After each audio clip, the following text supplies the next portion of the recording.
I gave you everything, Zeke. My love, my trust, my father's legacy, and this is how you repay me? I gripped the damning photos in my shaking hands, the glossy images of my husband's infidelity blurring through my tears. It wasn't supposed to be like this. When Zeke and I first met, it was a whirlwind romance. He was charming, ambitious, and innovative, everything I thought I wanted in a partner.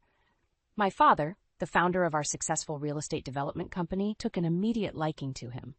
Zeke joined the company and quickly gained favor, his star rising as a brilliant architect. But as his reputation grew, so did his ego. Late nights, schmoozing clients at fancy dinners and exclusive clubs became the norm. When I expressed my concerns, Zeke dismissed them, claiming I didn't understand the demands of his job. I wanted to believe him, to trust that his heart remained true to me and our daughter, Violet. I was blind.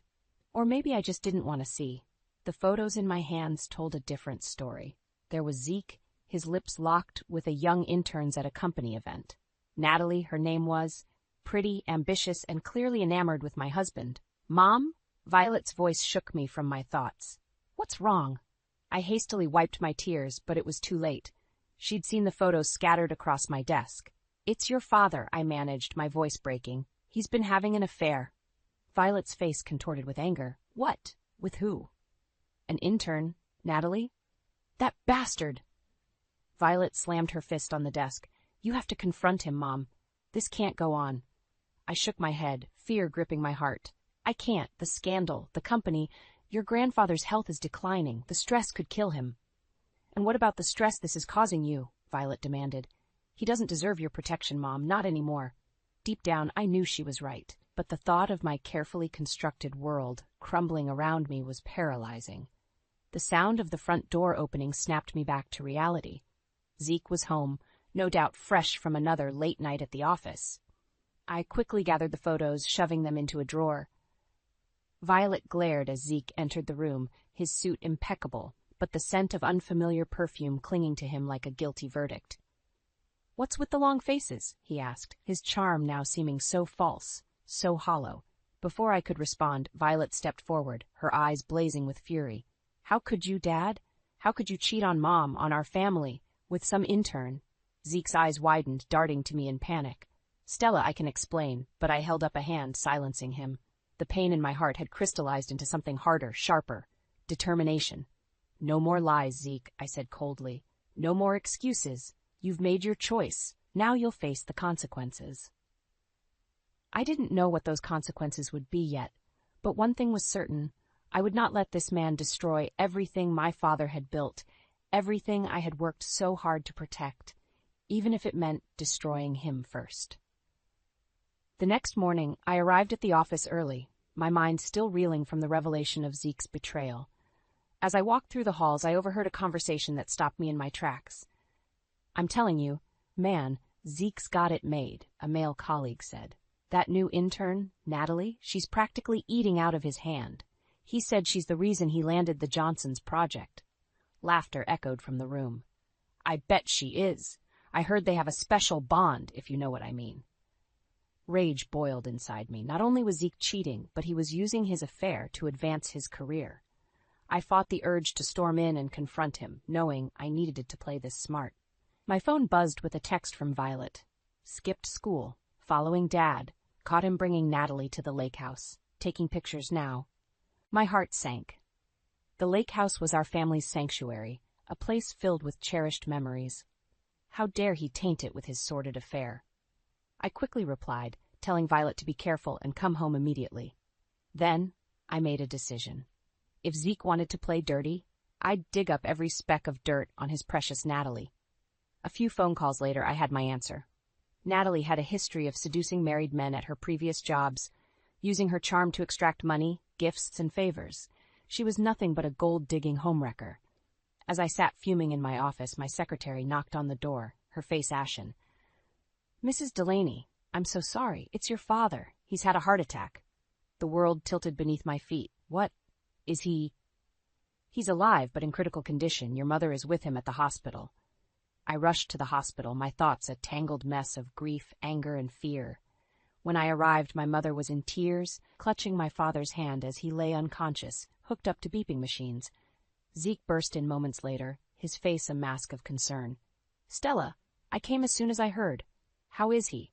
I couldn't even look at him, my disgust threatening to overwhelm me. Like you care. You're probably just worried about your precious promotion. How can you say that? Zeke had the audacity to sound wounded. Your father is like a second dad to me. I love him. Spare me the act, Zeke. I know about Natalie. I know everything. Before he could respond, the doctor entered, his expression grim. I'm sorry, but Mr. Delaney has passed away. We did everything we could. The room spun. I collapsed into a chair, my mother's wails echoing in my ears. Zeke tried to embrace me, but I shoved him away, repulsed by his touch. The funeral was a blur. Zeke played the role of the grieving son-in-law to perfection, shaking hands and accepting condolences, but I caught him whispering to Natalie, their heads bent together conspiratorially. After the service, the family lawyer gathered us for the reading of the will. To everyone's shock, my father had named me the sole heir and CEO of the company. Zeke's face contorted with rage, his mask slipping. Violet squeezed my hand, her voice low. I told Grandpa about Zeke's cheating before he died. He wanted to make sure we were protected. Zeke cornered me after the lawyer left, his eyes blazing. This is absurd, Stella. You know I'm the one who should be running the company. You're not cut out for this. I stood my ground, drawing strength from my daughter's love and my father's trust. The only thing absurd here is your behavior, Zeke. You've lied, cheated, and betrayed this family. You're not fit to lead a dog on a leash, let alone this company. You're making a huge mistake, Stella, Zeke snarled. If you don't give me control, I'll ruin you. I'll destroy everything you hold dear. I looked him straight in the eye, my resolve unwavering. Bring it on, Zeke. You have no idea what I'm capable of. You want a war? You've got one. The first order of business was to remove Zeke from the company. I had him escorted from the building, his access revoked, and his email account terminated. The look of shock and fury on his face as security led him out was a small victory, but I knew it was only the beginning. Next, I called an emergency board meeting. Armed with the evidence of Zeke's affair and unethical business practices, I laid bare his betrayal. The board was stunned, but unanimously voted to support my decision to fire him. I thought I'd feel a sense of triumph, but all I felt was a hollow ache in my chest. The man I had loved, the father of my child, was nothing but a snake in the grass. Zeke wasted no time retaliating. He started calling our clients, spinning tales of my incompetence and instability. He even went to the media, painting me as a scorned, vengeful wife who couldn't handle the pressure of running a company. But his most vicious move came in the form of a lawsuit. Natalie, the intern he'd been sleeping with, filed a sexual harassment claim against the company. She alleged that I had created a toxic work environment out of jealousy and spite. I was served the papers in the middle of a client meeting. As I read the lurid accusations, my stomach churned with rage and disgust. This is all lies, I said through gritted teeth. Zeke is behind this. He's using her to get back at me. My lawyer, a fierce woman named Olivia, placed a comforting hand on my shoulder. We'll fight this, Stella. Zeke and Natalie won't get away with it. But the damage was done. The lawsuit hit the news, and suddenly, our company was synonymous with scandal. Clients started pulling their projects, investors backed out, and our stock prices plummeted. I was drowning, barely keeping my head above water as I fought to save my father's legacy. Violet, my rock through it all, refused to let me give up. We'll find a way to beat them, Mom, she said, her eyes blazing with determination. We just need to fight fire with fire. Late one night, as I pored over legal documents and financial reports, Violet burst into my home office. Mom, look what I found. She thrust her phone into my hands, a series of texts displayed on the screen. I read them quickly, my heart pounding.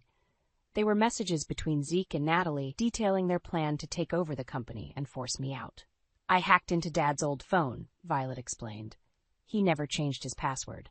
There's more, Mom. Natalie's pregnant. She's claiming it's Dad's baby, but I think it's all part of their scheme. I felt sick to my stomach. Zeke's cruelty knew no bounds. He was willing to use an innocent child as a pawn in his twisted game. We need to expose them, I said, my voice shaking with anger. We need to show the world what kind of monsters they really are. Violet nodded, a fierce smile on her face. I have an idea. The annual company gala is coming up. What if we confront them there, in front of everyone?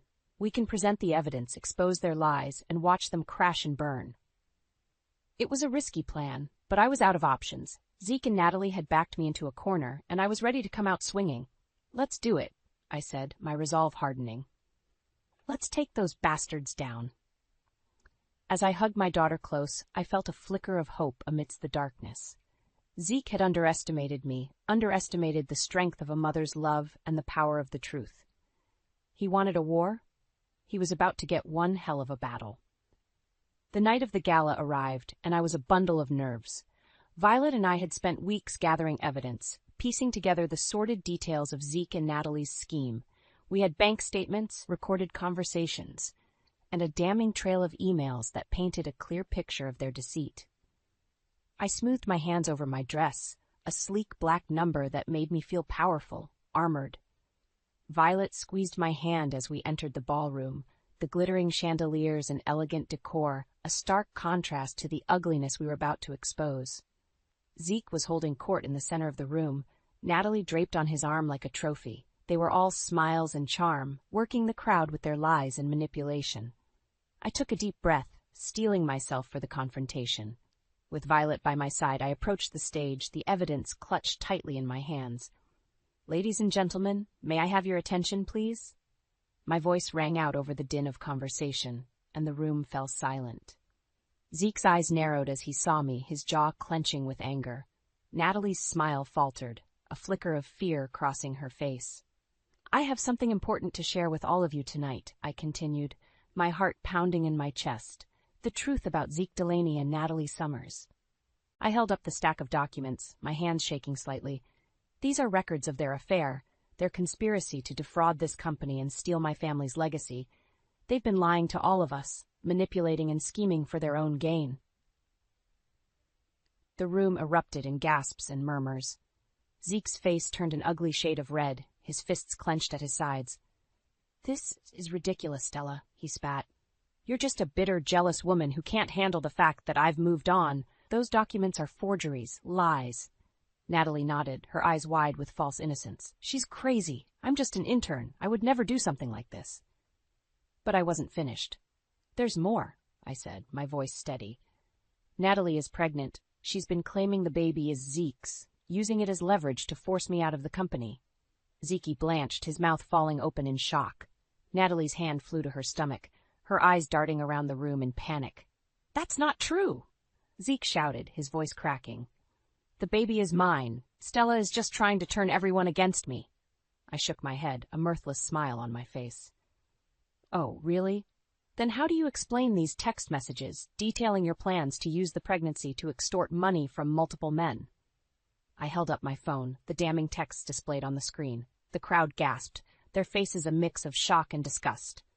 "And as for the paternity of the baby," Violet chimed in, "we have DNA test results proving that Zeke is not the father. Natalie has been playing all of you, just like she played my dad." The room exploded into chaos. Zeke lunged for me, his face contorted with rage, but security held him back. Natalie collapsed to the floor, sobbing and wailing about how she'd been set up. The police arrived moments later, handcuffs at the ready. As they led Zeke and Natalie away, reading them their rights, I felt a weight lift from my shoulders. It was over. The truth had prevailed, and my father's legacy was safe. I turned to Violet, tears streaming down my face. "We did it, baby. We won." She hugged me tightly, her own tears mingling with mine. "I'm so proud of you, Mom. You're the strongest person I know."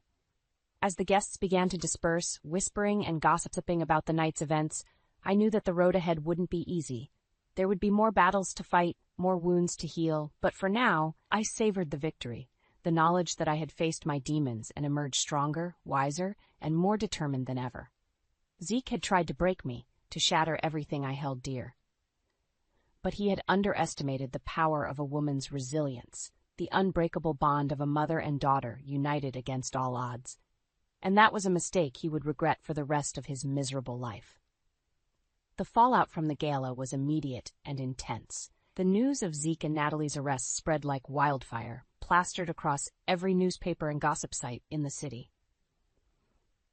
The company was inundated with calls from reporters, investors, and clients demanding answers. I spent hours in meetings with the board, lawyers, and PR teams, trying to control the narrative and minimize the damage. It was exhausting, but I refused to let Zeke's actions destroy everything we had built. Violet was my rock through it all, keeping me focused and grounded. She even took on some of the media responsibilities, giving interviews and statements with a poise and maturity far beyond her years. "You're amazing. You know that?" I told her one evening, as we sat in my office, surrounded by stacks of paperwork. "I couldn't do this without you." She grinned, her eyes sparkling with mischief. "Well, someone has to keep you in line, Mom. Can't have you going all scorned woman on us again." I laughed, feeling lighter than I had in weeks. "I think I'll leave the dramatics to the soap operas from now on." But our moment of levity was short-lived. The next day, I received a call from the prison where Zeke was being held. "Mrs. Delaney, this is Warden Johnson. I'm afraid I have some bad news. Your husband was found dead in his cell this morning. It appears to be a suicide." I felt like I'd been punched in the gut. For all his flaws and betrayals, Zeke had once been the love of my life, the father of my child. The thought of him taking his own life, alone and desperate, was almost too much to bear. Violet found me in my room, staring blankly at the wall. "Mom, what's wrong?" I told her the news, my voice hollow and distant. She sat beside me, her arms wrapped around my shoulders as I wept. "I'm so sorry, Mom," she whispered. "I know you loved him, despite everything." I nodded, my tears soaking her shirt. "I did. God help me, I did. But I also hated him for what he did to us, to the company. I don't know how to feel." "You don't have to know," Violet said softly. "You're allowed to grieve, to be angry, to feel however you need to feel. But don't let his choices define you, Mom. You're so much stronger than that." Her words were like a beacon in the darkness, guiding me back to shore. I hugged her tightly, marveling at the incredible young woman she had become. The funeral was a small, somber affair. I stood beside Violet, holding her hand as we watched the casket being lowered into the ground. Natalie was there, her belly swollen with her lies, her face a mask of crocodile tears. I felt a flicker of pity for her, mixed with a simmering rage. She had been a pawn in Zeke's game, but she had also made her own choices, her own mistakes. She would have to live with the consequences, just as I would. As the mourners dispersed, I caught a glimpse of a familiar face in the crowd. It was Olivia, my lawyer, her expression grim. "Stella, I need to talk to you," she said, pulling me aside. "It's about Zeke's death. The police found a note in his cell addressed to you." My heart seized in my chest. "What did it say?" Olivia hesitated, her eyes filled with concern. "He claimed that you drove him to it, that you ruined his life and left him no choice. He's trying to make you responsible, even in death."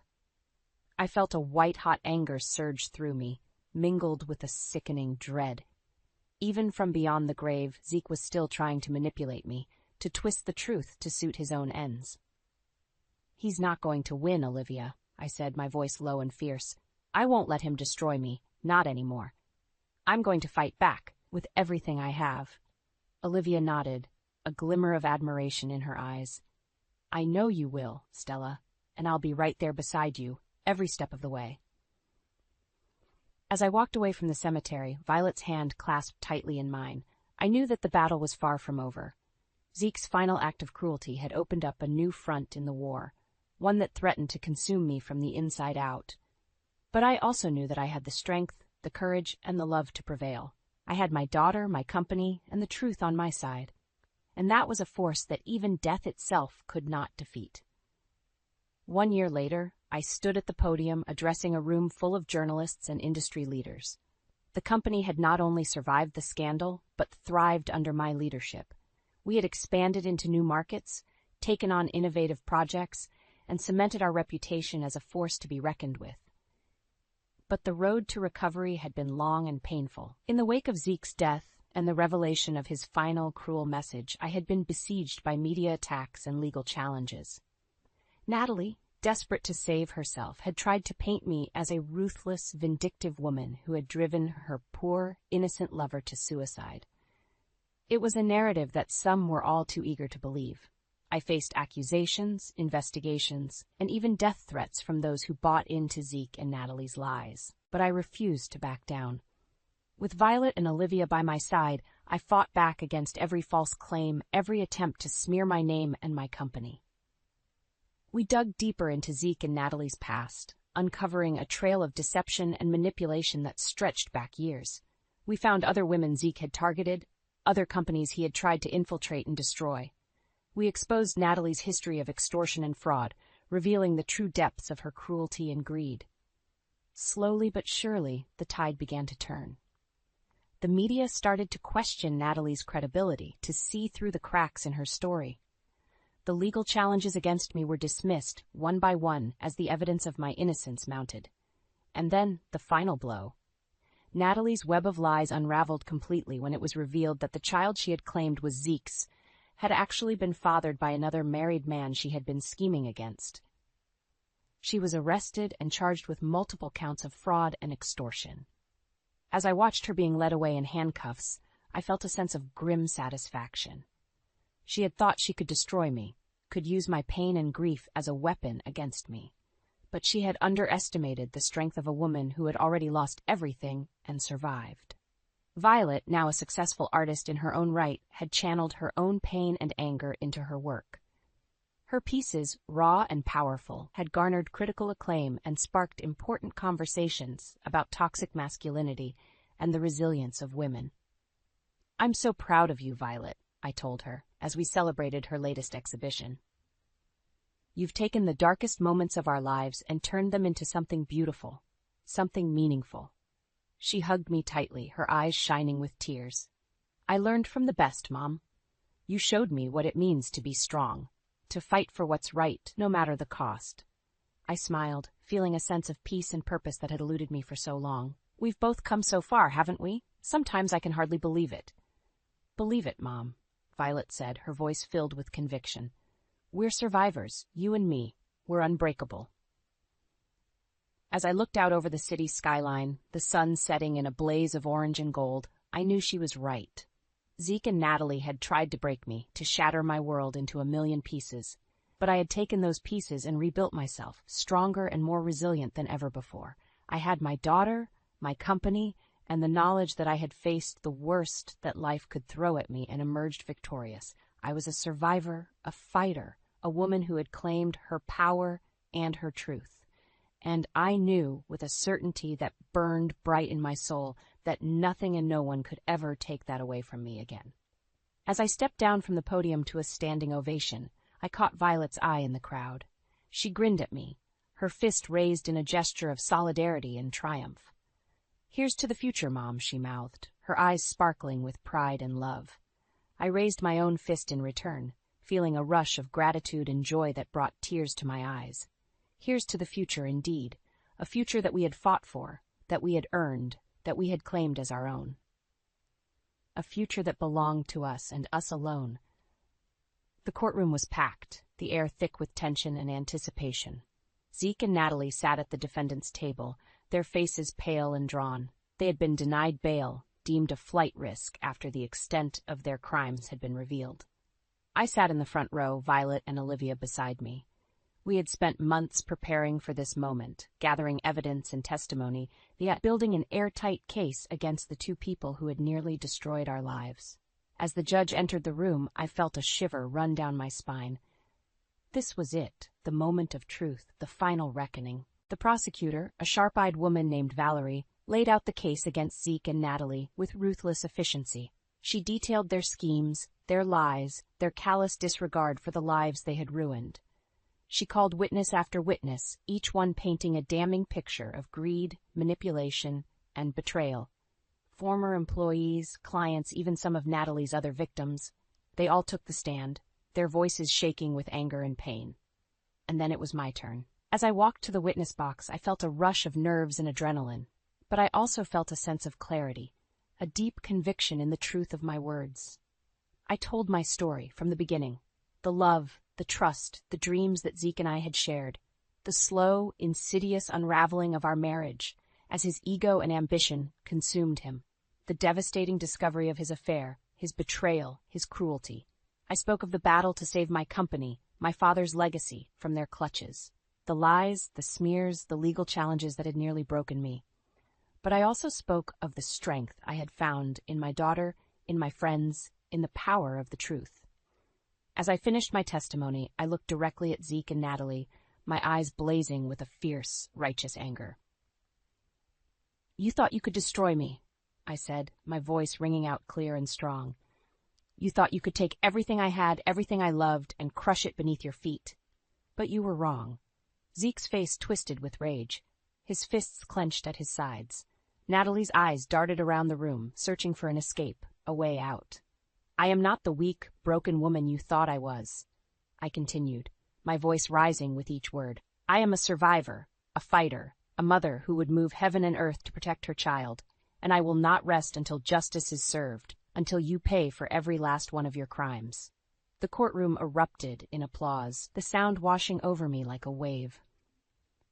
I looked over at Violet, tears streaming down her face, her eyes shining with pride and love. The judge called for order, his gavel banging against the bench. And then, the moment we had all been waiting for. In the case of the state versus Ezekiel Delaney and Natalie Summers, on the charges of fraud, embezzlement, and conspiracy, the jury finds the defendants guilty on all counts. The words hit me like a thunderbolt, a shock of joy and relief that brought me to my knees. Violet and Olivia were there in an instant, their arms around me, their tears mingling with my own. I watched as Zeke and Natalie were led away in handcuffs, their faces contorted with shock and disbelief. They had thought themselves invincible, untouchable, above the law and the consequences of their actions. But they had been wrong. They had underestimated the power of justice, the strength of a woman's will, the unbreakable bond of a mother and daughter united against all odds. As I walked out of the courtroom, my head held high, my heart filled with a fierce, unshakable joy, I knew that this was only the beginning. There would be more challenges ahead, more battles to fight, more wounds to heal. But I also knew that I had the strength, the courage, and the love to face them all. I had my daughter, my company, and the knowledge that I had faced the worst that life could throw at me and emerged victorious.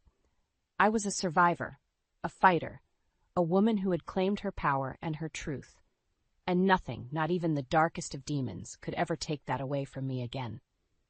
5 years later, I stood on the balcony of my new office, overlooking the city skyline.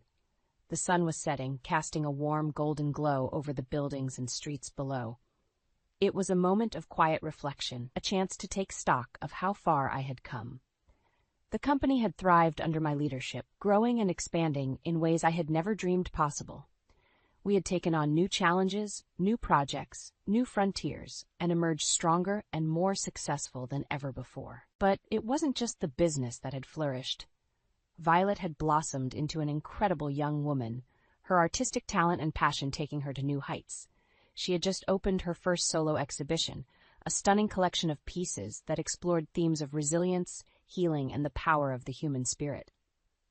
As I looked out over the city, I felt a sense of peace and contentment that had eluded me for so long. The wounds of the past had healed, the scars faded into a distant memory. I had found a new sense of purpose, a new lease on life, a new reason to wake up every morning with a smile on my face. And yet I knew that I could never forget the lessons I had learned, the battles I had fought, the strength I had found within myself. Those experiences had shaped me, molded me into the woman I was today. A woman who knew her own worth, her own power, her own unbreakable spirit. A knock on the door startled me from my thoughts. I turned to see Olivia, a smile on her face, a file in her hand. "Sorry to interrupt, Stella, but I thought you should see this," she said, handing me the file. I opened it, my eyes scanning the pages, my heart skipping a beat.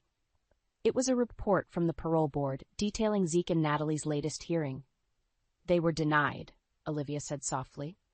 "The board cited their lack of remorse as their continued attempts to manipulate and deceive. They'll be staying behind bars for a long time to come." I felt a rush of emotions, relief, sadness, a twinge of pity for the broken, twisted souls they had become. But I also felt a sense of closure, a final chapter in the story of our shared past. "Thank you, Olivia," I said, my voice steady and strong, "for everything you've done, for standing by me through it all. I couldn't have made it without you." She smiled, her eyes shining with warmth and affection. "You give yourself too little credit, Stella. You're the strongest, most resilient person I know. You've overcome more than most people could even imagine." I hugged her, feeling a rush of gratitude and love for this woman who had been my rock, my anchor, my unwavering supporter through the darkest of times. As she left the office, I turned back to the balcony, my eyes drawn to a small framed photo on the wall. It was a picture of my father, his face beaming with pride and joy, his arm around a much younger version of myself. I felt a pang of grief, a moment of longing for the man who had been my guiding light, my North Star, my constant source of love and support. But I also felt a sense of deep, abiding gratitude for the legacy he had left me, the values he had instilled in me, the strength he had helped me find within myself. "I miss you, Dad," I whispered, my fingers tracing the outline of his face. "But I know you're always with me, always watching over me. And I promise I'll make you proud. I'll honor your memory, every single day." As I stepped back from the photo, I felt a sense of renewed purpose, a fire burning bright in my heart. I had been through hell and back, had faced the worst that life could throw at me, and emerged stronger, wiser, and more determined than ever before. I was a survivor, a fighter, a woman who had claimed her power and her truth, and I knew, with a certainty that blazed like the sun, that nothing could ever hold me back, ever again. I smiled, my eyes fixed on the horizon, my heart filled with hope and possibility. The future was mine, and I was ready to face it, head on, with all the strength and courage of a true warrior.